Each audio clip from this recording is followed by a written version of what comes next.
Well, good morning, everyone. I'm going to just do a quick welcome here. First of all, and foremost, thank you for taking time. Speaks to each of your commitment to Proliance, speaks to your commitment to the Proliance culture and who we are as well. So again, thank you for taking some time this morning.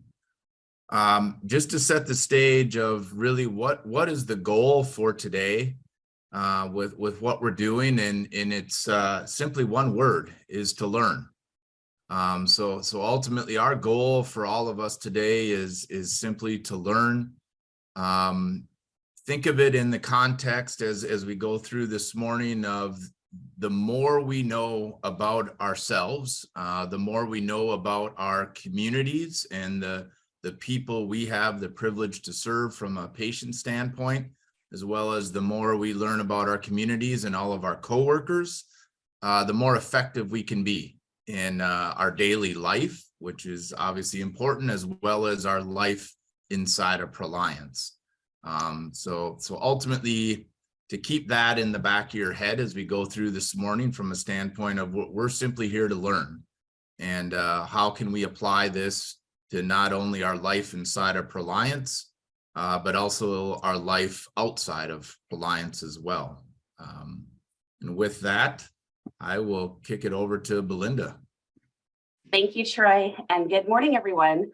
My name is Belinda. I'm a member of the Proliance Surgeons Diversity, Equity, Inclusion Committee, and my pronouns are she, her. We are really happy to have all of you join us today to celebrate Juneteenth. I wanted to touch briefly on a couple of items before we introduce our keynote speaker and special guest joining us today.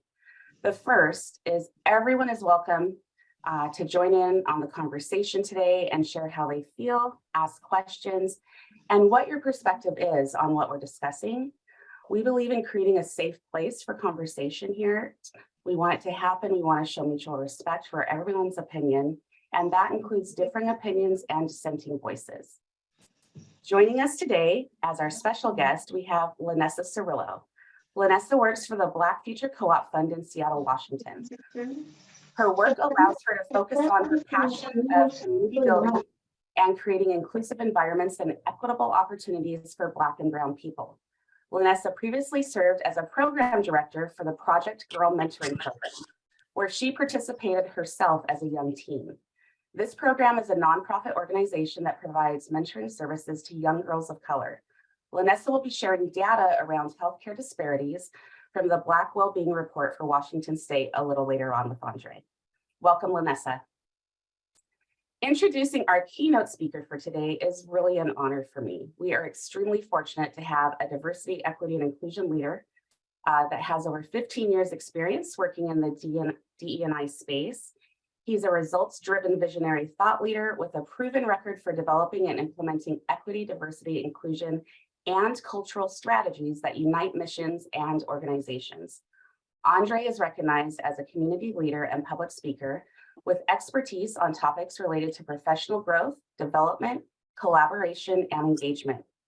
There are many words to describe Andre, but the most illustrative is Andre, the enkindled spirit. Without further ado, it is my pleasure to introduce Andre Koen to everybody, our keynote speaker for today. Welcome, Andre. Well, thank you so much. Thank you so much. It is, I don't know if you could see me blushing or not as you were saying those things, Belinda, but I'm really humbled by that introduction. Thank you so much for that. I want to say thank you so much to Troy and for Brittany for allowing the space to really develop, and all of you at Proliance for leaning into this this conversation today. And before we get started, I do want to kind of go through some preliminary things and really frame this much like what Troy was doing in terms of helping us think about this learning. And sometimes, I have a 3-year-old, and sometimes we'll go to friends' parties, or there'll be gift giving opportunities. And so my 3-year-old will sometimes get really, actually she's 4 now, she'll get really frustrated, right? So she's like, why, where's my gift? How come I don't have, how come they're not honoring me, right? She doesn't use those words. I wish she would, but she does. But she sometimes gets really confused or upset by the fact that other people are being celebrated. And I have to remind her that part of being a friend is celebrating someone else, and that you will get your turn as well. Right. And so when we think about Juneteenth, when we think about these monthly observances, I really want us to think about how is it that we can be happy and engage and share with someone else on something that is important to them, with the recognition that as we grow and develop, that will be a reciprocal relationship. Right. So there is that. So thank you so much for that. Just want to go over a couple of ground rules before we kind of lean into our conversation. The first is that part of why we're here is to build connections, right? So there are enough things and enough ideologies and enough things that try to pull us apart. But I think that we're strongest when we find those connections in the face of those things, right? So we're here to build connections. So how we speak, how we communicate, how we share, how we question is all about building communications. I would encourage you to engage in curiosity, not judgment. Right? Because what we know is that curiosity inspires momentum. It encourages innovation, and judgment does not, right? Judgment is actually the opposite of those things. And we also want you to consider this two-sided coin of giving people grace, right? So I may not know all the right words, or I may not say things the way that other people might say them. And so I ask that as we go through this conversation, that you give me some grace, while also recognizing that with grace comes accountability. So if I've told you what my pronouns are, and we've discussed those things, and you use other pronouns, then I have to hold you accountable to what we talked about, right? So we talked about these things. We must give what we've been given, right? And then the other thing is offer other people what you need. So if you need patience, if you think patience is a great virtue, then we need to practice being patient with other people. If we believe that being a good listener, we want to be listened to, then we offer people what we need. And I would say that the only real ground rule I have is treat others how they wish to be treated.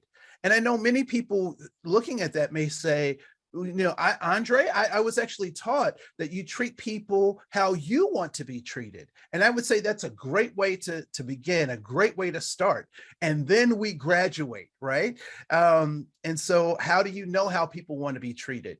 You engage with them, you talk with them.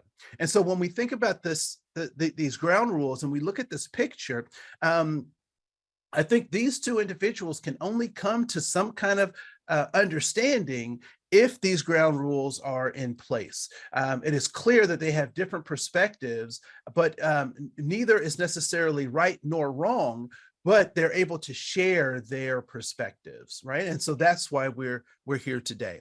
And so to begin our session, I want to start with these guys right here. And we'll share why in just a second. Lift every voice and sing, till earth and heaven ring with the harmony of liberty. Let our rejoicing rise high as the listening night. Let it resound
So please type a 1 in the chat room if this song brought you some brought a smile on your face.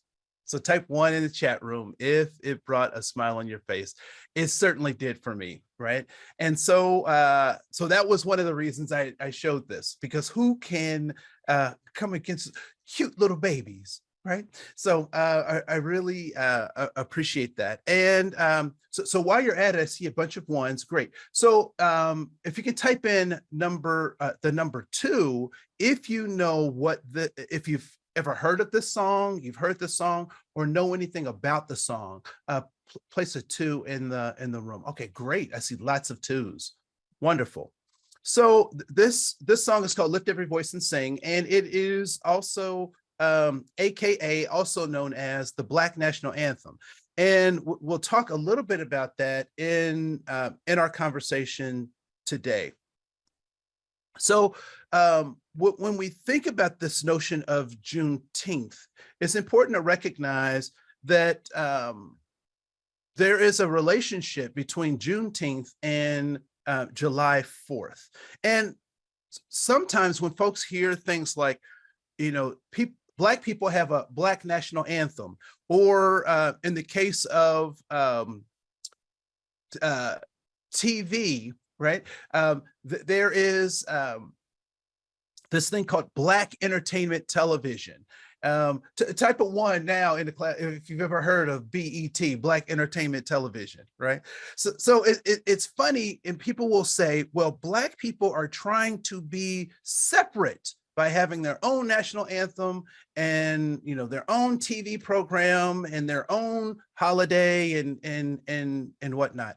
And the truth is, in many of those cases, it wasn't so much that that Black folks as a large group wanted to be separate, as much as the society that we were living in at that time was not accepting. And so people figured out ways to live, to grow, to develop, and to live out their humanity, right?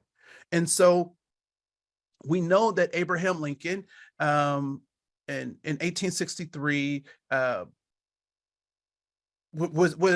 to make some decisions, right? As the leader of the United States, there was a huge division. There was the Civil War going on, and he had to make some decisions.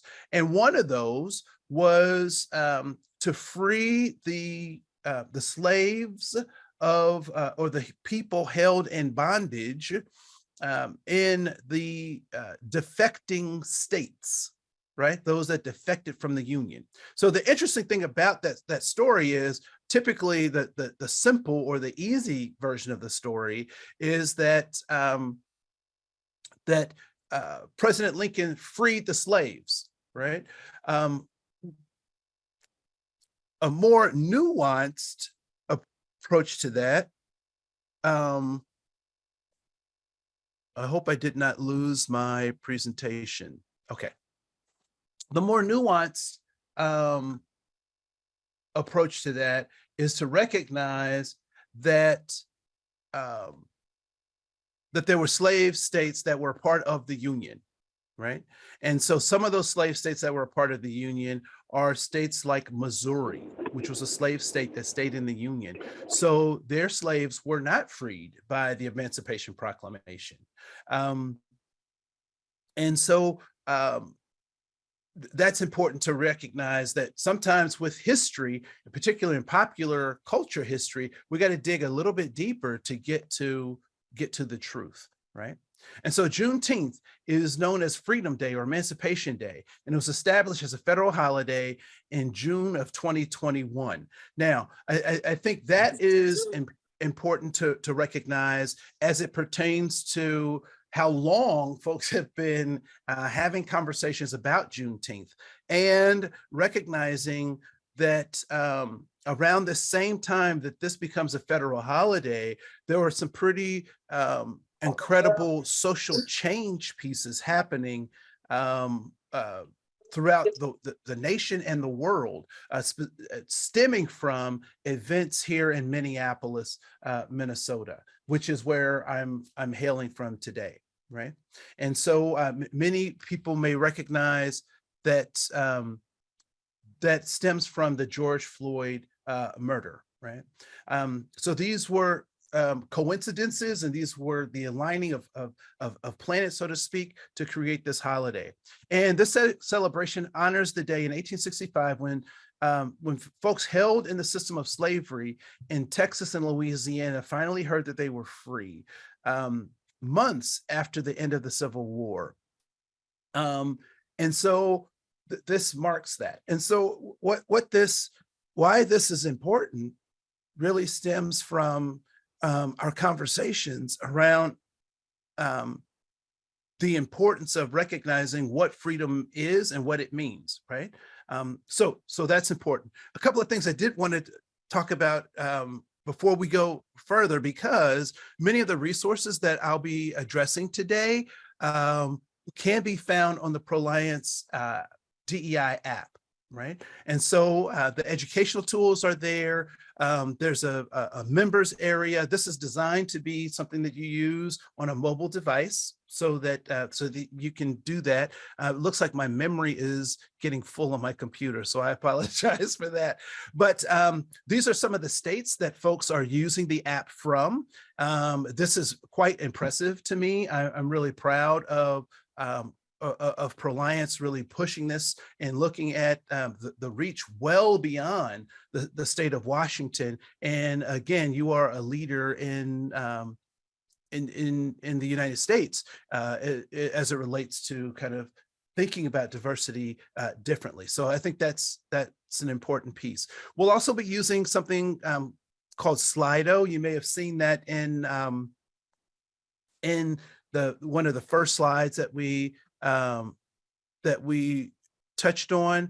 And so what I'd like to do is do this first poll. And if you can go to slido.com, or you can scan the QR code with your phone or your device, and then type in the code 4098829.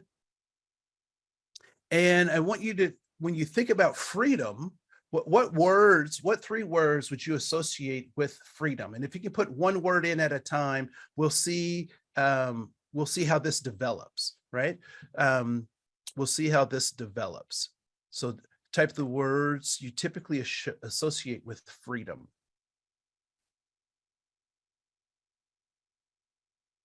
So choices,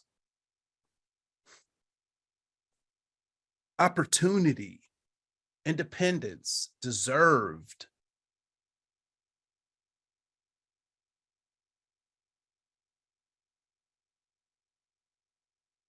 equity,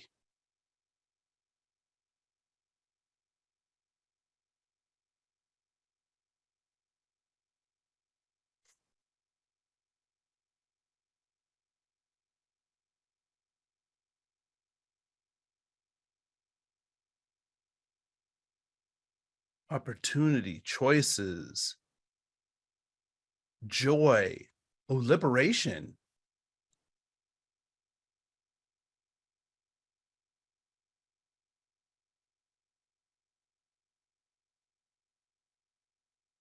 Belinda, how many folks do we have on the call?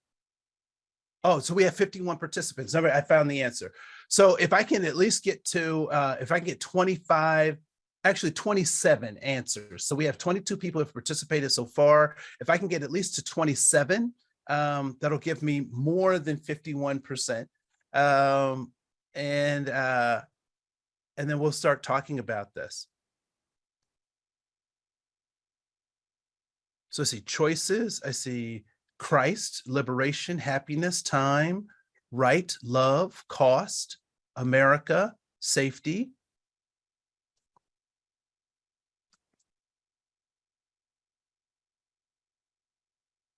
So I'm at 22 people. If I can get at least 4 more people.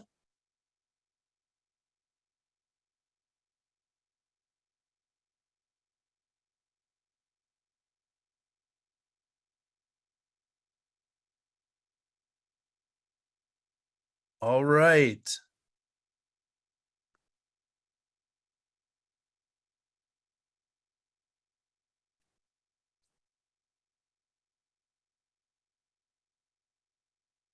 All right. So, Belinda, can you walk with me through this a little bit? So as you look at these words, and so this is a word cloud, and the way the word cloud works is the more common some of the terms are, the larger they are in size. So that means that more people said the same kinds of things, right? And so, Belinda, when you look at this, what do you recognize is happening, or what is starting to form as folks are putting in their comments? Well, there's definitely a trend that we all feel kind of the same way about what it means. Okay. The right for opportunities, justice, independence, choices. Yeah. It's what we all want and deserve, and we believe everybody has. Yes. Yes. Right. And the other thing that I think is really interesting, Belinda, when I look at these, is that all of these, most of these words are not about these. Most of these are verbs or states of being that require some kind of action, right? And so I think that it's interesting that you can't have equity without action. You can't have justice without action. You can't have opportunity without someone taking action. You can have choices, but choices are based on one having the opportunity to take an action, right? I also think that it's interesting that equality and equity are the same size. I don't know if anybody else notices that, right? And so they do go together when it comes to this notion of freedom. And so while Abraham Lincoln said the words people were free, but it wasn't until there was an act that helped everyone be free that actually became a reality for folks, right? So thank you so much for doing that with me. So what I'd like for you to do here is just type in how much do you know about Juneteenth, right? So I gave you a brief synopsis. So just type a 1 if not much, 2, you know some things about it, or 3, you know a great deal about it. And you can do that in the chat room. You can do it in the app, in the Slido. Okay, so I see lots of 2s in the chat room.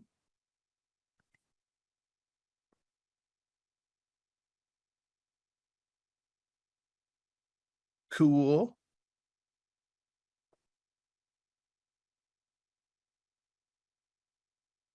So it is funny that yeah, anyway, I'll talk more about that in just a second. So there are a lot of people who know some things about it. So that's good. That's good. That's good. So let's move on.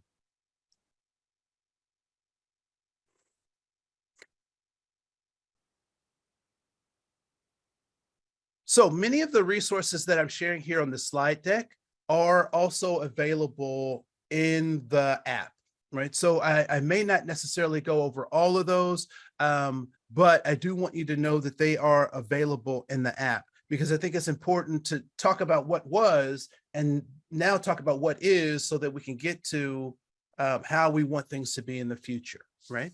So emancipation means to set free, right? To release from servitude or bondage. So President Abraham Lincoln issued the Emancipation Proclamation on January 1, 1863. Now, this is something that's very interesting, and I actually haven't found a definitive answer on this.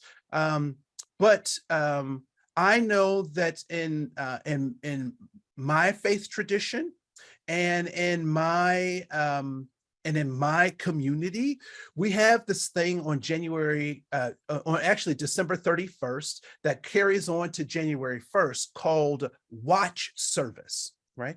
And so one of the things that is one of the tales, and I like I said, I haven't found a definitive answer on this, but one of the things that you do at watch service is that you go to church December 31st, and you go to church until January 1st, right? So you start a night service and it continues to January 1st.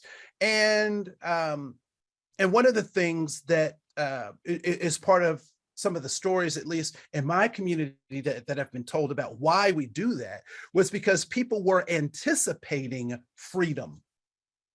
And so this watch service is not only just to bring in a new year, but people were actually looking and expecting and anticipating their freedom for this January 1st, 1863. And again, I would say that this may not apply to everyone, and this may be a tale that is only told in my circles, but that's one of the reasons that they have this so-called watch service. Going to church through December 31st to January 1st. Type a one in the chat room if you've ever heard of a watch service or something like that, right? So and so as the nation approaches its third year of the bloody Civil War, the proclamation declared that all slaves, all people held as slaves within the 10 rebellious states are henceforth free. However, he named the 10 states which the proclamation then would apply to, right? And so that was Texas, South Carolina, North Carolina, Georgia, Alabama, Mississippi, Arkansas, Virginia, Kentucky, and Louisiana. However, there were other states that were not rebellious, like Missouri, who was able to keep their slaves, right? So it was not until the soldiers arrived in Galveston, Texas in June 19th, 1865, that the state's residents finally learned that slavery had been abolished. So I want to share this quick video from Vox on Juneteenth, and then we'll open up the floor for some conversation.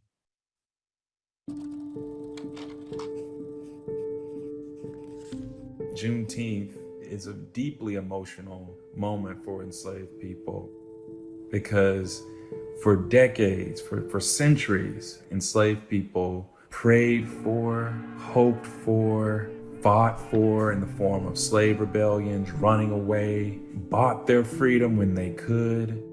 And if you read slave narratives, if you listen to spirituals from the era of slavery, you know that enslaved people longed for freedom.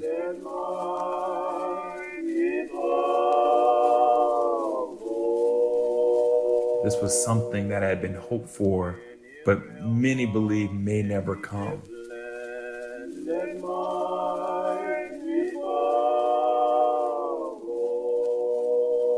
Well, the motto from us to give me $40 a month in fed. Well, lots of the boys say they ain't want it. They rather go free, you know. Being able to go wherever they wanted, being able to wonder about. For enslaved people, it was an expression of their freedom. Well, that photo was the one that long missed photo, one of our white folks in Navy. She come along, we all sitting on the fence, and the colored soldier come along and asked her, did she want to go with him? And she said yes, she mounted one of them horses. She went on with them. I never did see her and hit that of her no more. When I think about Juneteenth, I think about it in the context of Emancipation Day celebrations that began January 1, 1863. They took on a whole new meaning when slavery was formally abolished after 1865. You would have had African-American veterans who fought in the Civil War be prominent in these celebrations, dressed in their military garb, speeches from enslaved people, the most prominent Black politicians singing of hymns, spirituals, discussions of registering to vote. Enslaved people celebrating in public their newfound freedom was an act of resistance. Because we have to remember, slavery came to an end after a 4 years bloody Civil War. Still the bloodiest conflict in American history. Many people in the South and in the nation who did not want to see slavery abolished fought tooth and nail to block the 13th Amendment.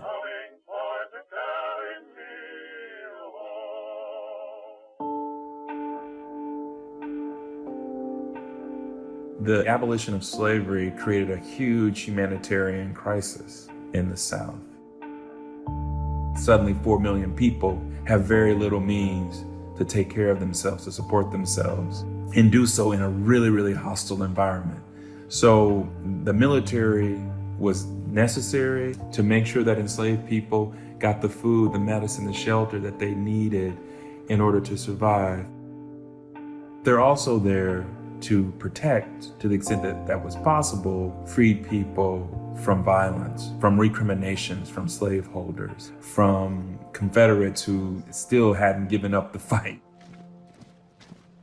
And I remember when the Yankees stopped here, and the Yankees stopped right on the corner of Square, and they prosecuting people, you know. We go to the ground field, and they take them, hang them over the slum. That's the punishment they got. Next time you see, they come a whole troop of Yankees, all riding horses. Big guns hanging on. And I said, Mama, where are they going? They're all going home now. When the last federal troops leave the South, it's a signal to Southerners. The federal government wasn't going to put its might into ensuring the civil rights of Black people would be observed. You have 20, 30 years later, Black people being lynched in public, and there isn't a federal anti-lynching law to protect them. In most communities in America, there's a history of lynching and racial violence, and very few communities have marked that, commemorated that. I'm going to stop right there and invite you to watch the rest of that documentary piece at your convenience. But I do want to open up the floor and ask a couple of questions based on this, and then we'll kind of go back into our reading and talk about the parallels or the significance of July 4th and Juneteenth. And then we'll get into some of the unintended consequences of Juneteenth. So first of all, and this is an open dialogue, so you can type your answer in the chat room, or you can come unmute yourself. But I'm really curious, in the documentary, after the Emancipation Proclamation, they talked a little bit about how the former slaves would still wear their military uniforms, right? They still wore their military uniforms. Why do you think that was? Why do you think that the former slaves would wear their uniforms?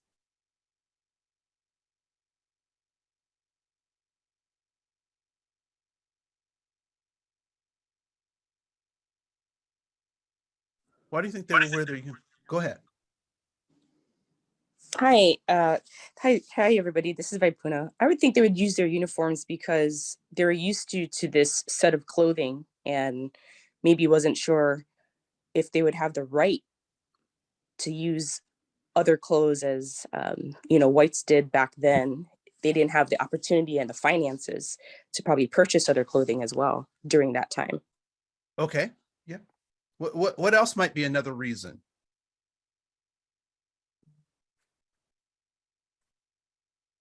What else might be another reason? If I can get 3 responses, that'll be good for me. I'd say the potential for fear, or they don't know any other way. Okay. So potential for fear, that they don't know any way. This is something they were used to. One other response. Oh, there's some. So someone typed in the chat room to legitimize their freedom, to remind people what they fought, that they fought for freedom. Maybe they felt that they would be protected, right? Pride for what they thought for. And I would submit to you that even in the face of their achieving this freedom, that they were still patriots, right? And so when a lot of times when we think about some of these conversations, we don't talk about it in terms of what it means to be, to have patriotism, or to be positive for the country that you live in, right? So the one of the fears that people have, particularly as it pertains to how they think that oppressed groups will act, is that they think that the oppressed group will act like the oppressor did, when in fact, oftentimes what we find is the truth is that the oppressed people act differently than the oppressor, right? And so so that becomes really important.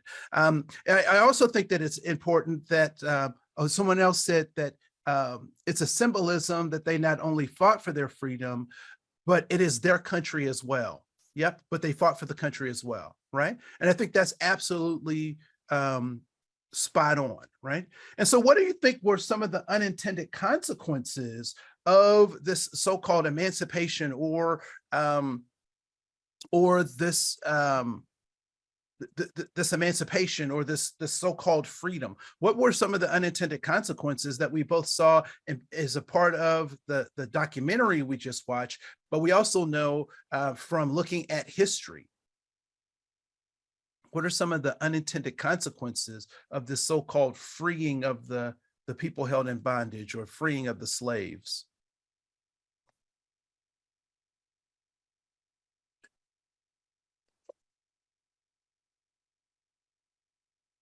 What do you think?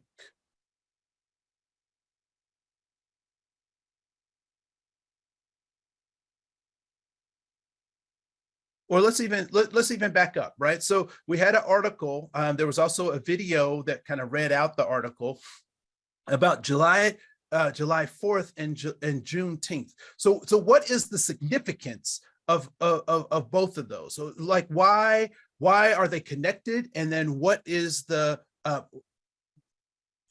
why should we be having conversations about those?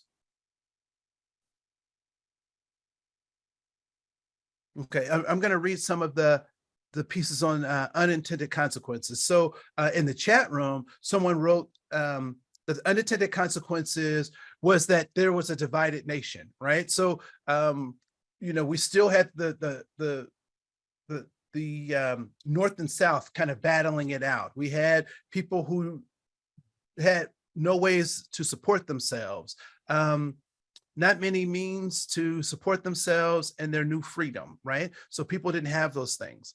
And so some of those unintended consequences end up with these kind of health disparities, these social disparities, these the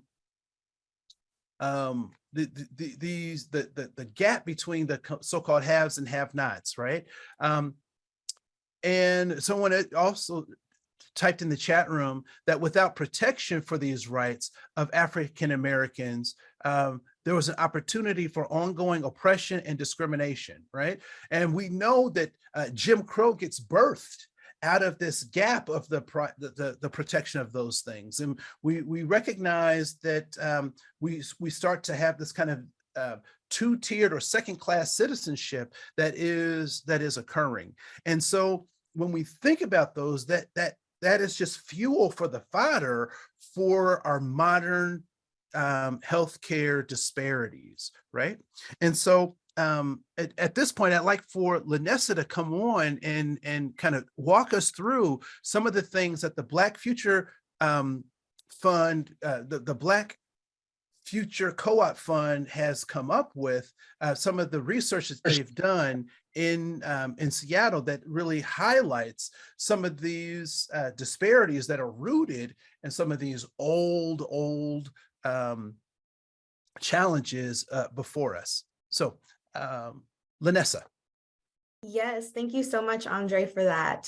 For anyone who wasn't here in the beginning, my name is Lanessa and I work for the Black Future Co-op Fund, and I'm so excited to be able to share space with you all here today for your Juneteenth meeting. So at Black Future Co-op, we like to describe our Black Wellbeing Report, which is what we launched in the latter end of last year, as a love note to Black Washingtonians. It was designed to elevate our brilliance and bring forward the approaches that will result in the world we want to see. And so with that, I will kind of just start and go in on our, I guess, a high level summary of our health version portion of the report and share that with you. And so I'll start with kind of like our overall arching definition of what we believe health is. And health is holistic well-being. It reaches beyond the physical and into the mental, emotional, and spiritual. When the conditions for health in all of those realms take place, health is the natural result. And as we begin to manifest the societal conditions for well-being, healthcare as we know it today will drastically shift. We'll be able to easily get the care we need when we need it from people we know, love, and trust. Ongoing health inequities cost everyone, but especially us in the Black community. The cost of healthcare includes paying for things like healthy food and housing in low pollution, transit accessible neighborhoods. And on top of that, research shows that 30% of medical costs for Black, Hispanic, and Asian Americans are excess costs related to health inequities. And beyond this, our sickness is still profitable to healthcare systems. The net income after taxes made by health carriers in Washington state in 2020 was more than $8.1 billion. Structural shifts in how healthcare is financed and administered is very critical. And now insurance and who deserves care. While 93% of Black Washingtonians have insurance, the 37% on Medicaid experience major gaps in coverage, which limits the care they can access. And also, according to a recent study by the Tubman Center for Health and Freedom, cost and racism are the two top barriers to care for people of color. And would you say these are these planned, or are these things that are unplanned? Oh, But- yeah. Go ahead. Oh, sorry, Andre, thank you. Yeah, I think, again, coming from my own personal experience and after reading the data and the report, you know, this country, although we celebrate Juneteenth and we celebrate Black freedom and liberation, it's what does that definition really look like for us, right? Moving forward, we still fight for our lives every day and trying to fight in these spaces to just be and exist. And so it is important to acknowledge that a lot of these things, a lot of these systems were not created for us to be in and to live in. And so with that, I would definitely have to say it was planned, right? Yeah. If I may, Yeah, go ahead. I'm so sorry to interrupt, but if I may also add, you know, if people may not be completely aware of this exact context, is we could just take it exactly from COVID, which is very recent in 2020. You know, a lot of African Americans and specifically people of color was hugely affected by this, by receiving the appropriate care. Yeah, and I would also say, you know, when there is a difference between looking at what is systems that are made for the majority, and you showed it in those word graphics that we just did, right? That there's a difference between equality and equity. And when we make systems, or we try to apply systems for everybody, and everybody doesn't have those same types of access, then we get these disparities, right? And so whether it's conscious or unconscious, I think that sometimes can be the distractor, when in fact we need to think about, are our healthcare systems effective in what we want them to do, right? 100%. And so I'll continue on. Thank you so much, Andre. Yes, so going into our community identified approaches. So what can we do? We can fund Black-owned, initiated, and operated care. Access is as much about physical location as it is money, language, mood, visual appeal, education, and time. Additionally, investment is needed in Black-owned care hubs, behavioral health services, home-based models, hospice spaces, and more. Thank you. Restructure the way insurance works and what it covers. We need more providers in network to improve access and choice, and premium reimbursement for providers caring for communities whom society marginalizes.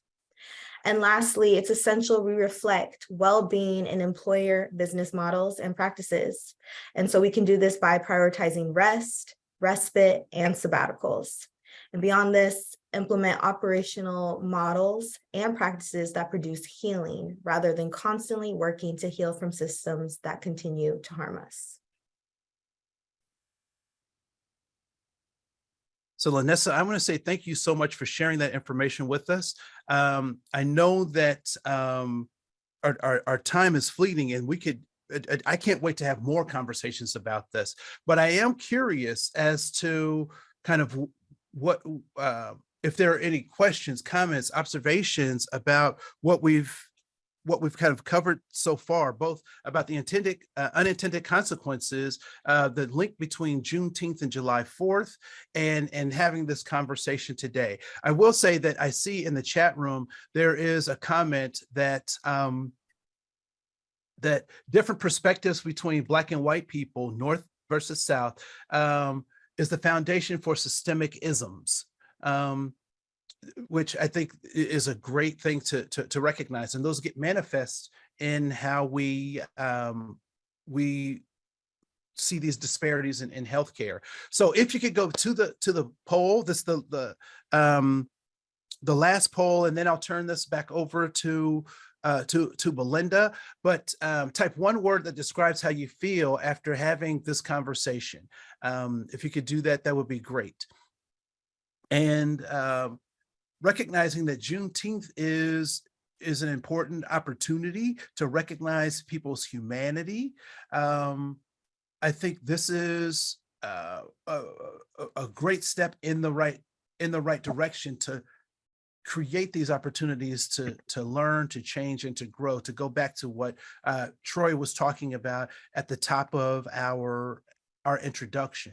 And so if we don't face some of these things, then we miss opportunities to be effective, right? So I think that's important.